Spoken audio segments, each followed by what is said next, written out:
মুস্তাফিজ আমাদের জাদু করে গেছে, তাকে আমরা ভুলতে পারবো না। এবার পুরো সিজন তাকে না পেলে পরের বার তাকে ছাড়বো না। আমরা তাকে যে কোনো মূল্যে রিটেন করে রাখবো। এবার মুস্তাফিজকে নিয়ে বোলিং কোচ ডিজে ব্রাভোর আবেগ ঘন বার্তা। এবার আইপিএল আসর জয় করছে বাংলাদেশি এক বোলার, এটি শুনতেই যেন ভালো লাগে। প্রথম ম্যাচ থেকে চেন্নাইয়ের মধ্যমণি মুস্তাফিজ 14 উইকেট নিয়ে জসপ্রীত বুমরার পরেই তার স্থান।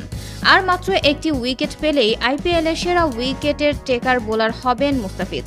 গতকাল 2টি উইকেট নিয়ে মুস্তাফিজ আবারও জানান দিলেন ভারত ছাড়ার আগ পর্যন্ত চেন্নাইয়ের তার রাজত্বই চলবে। মুস্তাফিজের এমন বোলিং দেখে এবার মুখ খুলেছেন বোলিং কোচ ডিজে ব্রাভো। তিনি বলেন, মুস্তাফিজকে ছেড়ে দেওয়া খুব সহজ না আমাদের জন্য। দলের সবচেয়ে সফল বোলার চলে গেলে দল বিপদে থাকবে। তবে এবার হয়তো মুস্তাফিজকে ছেড়ে দিতে হবে, কিন্তু পরের বার তাকে আমরা ছাড়ছি না। মুস্তাফিজ পরের আইপিএলেও আমাদের দলেই খেলবে। তার সাথে আমাদের কথা হয়েছে, সে বলেছে সে আমাদের উপর সন্তুষ্ট। তাকে রিটেইন করতে যত টাকা লাগে তা খরচ করতে আমরা প্রস্তুত আছি। শুনেছি কলকাতা মুস্তাফিজকে কিনতে আগ্রহী। পরের বার তাকে কিনতে তারা লড়াই করবে। তবে ফিজকে আমরা ছাড়ছি না।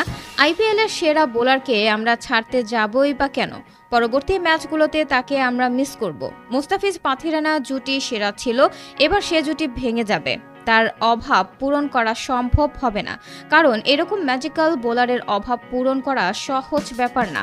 এভাবেই মুস্তাফিজকে নিয়ে নিজের মনের কথা বলছিলেন বোলিং কোচ ব্রাভো।